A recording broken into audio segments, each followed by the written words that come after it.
Everybody, hope you are well midway through April here, and I got some charts for you. Lots of news, as you are probably well aware, over the last month or so. Markets dropping a fair bit in March, giving back most of the gains we saw in January and February with news of the Iran war. And with a truce coming lately, the markets have been on the rise to start April here and pushing back towards highs in the US side of things. So this is a chart. I've shown this in various ways, but just to show you that there's constantly negative stories out there, and often those do cause short-term drops in the market, and some of those lasting longer than others, of course. But in the long term, staying with your strategy, holding quality investments, diversifying, going to have you up and to the right, hitting all-time highs again. So this time will be no different with the Iran war. We're definitely not completed on that front, but over the last few weeks here with the truce announced, that a ceasefire, markets have been moving up, hoping that there is a resolution there that is peaceful and gets the world back to where it was, and hopefully on a return to a growth period that we were looking forward to towards the end of this year before all of this started. So this is actually a chart from a few days ago. So we're going on 10 days now as far as a streak. And just to show you what happens when there is a streak like that, it's usually not in the middle of a bear market. And as you can see, 95% of the time, going back to 1991, when there's been a streak of 7 days or more, markets have been higher a year later, with the average being 18.8%. So significantly higher than the average market year if we can get a run like we've seen.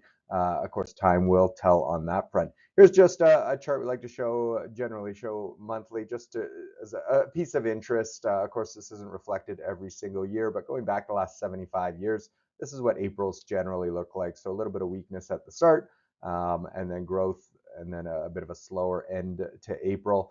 We've, of course, had a big push going forward. This is a few days old already, so markets have moved up even further through April. So we'll see if the trend continues and we can get further gains in April.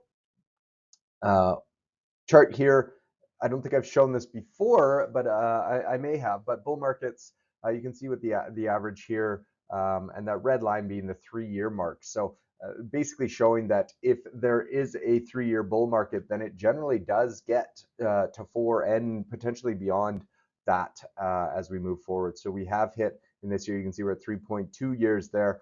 So generally when the bull markets are quick, they less than 3 years, then they're stopping early. But if we can hit 3 years, they generally extend for at least another year. 1962 being the case that didn't happen. But you can see that we're in good shape if we continue here and get through this geopolitical noise that we've had. Largest intraday Dow point. So this is just some interesting charts you can see here, and you can see how this might be used in the media, just in case it is. But the largest gains during the day that we've seen, and you can see how often President Trump's name's there, a couple for President Biden. But the majority being Trump. Now, if you flip that around and saw the negative days, it might look similar. So keep that in mind. But that goes with the volatility we've seen, and the announcements that have come out have just triggered this intraday quick pops and drops in the market. So interesting to see there. On the flip side of that we've heard about the taco trade, the acronym for Trump always chickens out. This is a bit of a view here as to how these markets have done in Trump's second term here in the largest days. And you can see that other than that February 6th pop in the markets, all of these dates here are related around positive news from tariffs or positive news coming from the Iran war front. So really Trump guiding the markets this year and this term, even more so than he did in his first term, with the announcements that are coming through, both positive and negative side of things. Again, playing the long term and keeping that your long-term plan is the only way to do it. It's impossible to time the markets, especially given the announcements that can come at any given moment. Interesting chart here. Looking back over the last 5 years, inflation is still a hot topic. You can see how much things, various items here have been inflated over the last 5 years. So we talk about that average inflation rate of 2%, and obviously being higher since COVID.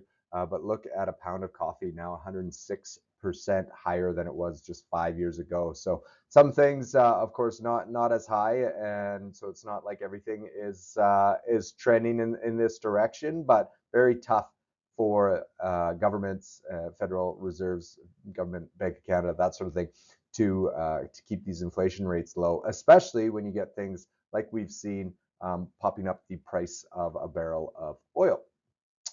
And here's another interesting one I came across. So this is for U.S. shareholders, but looking at the number of investments, so you can see at the bottom there, 29,000 total stocks on the market going back 100 years, and just 3.7% of those stocks, of those 29,000, makes up 100% of the gains in the market. So obviously there's a number of those issues that were negative and you would have lost money on. Numerous issues stayed flat or went up slightly, but just 3.7% of those stocks is all you needed to hold to secure 100% of the gains that you would have received over that time. So what this tells me, because it's impossible to pick exactly which 3.7% of those stocks to hold, is that you really don't want to miss out on those 3.7% by trying to choose some and not others. So diversifying those accounts as well as you can.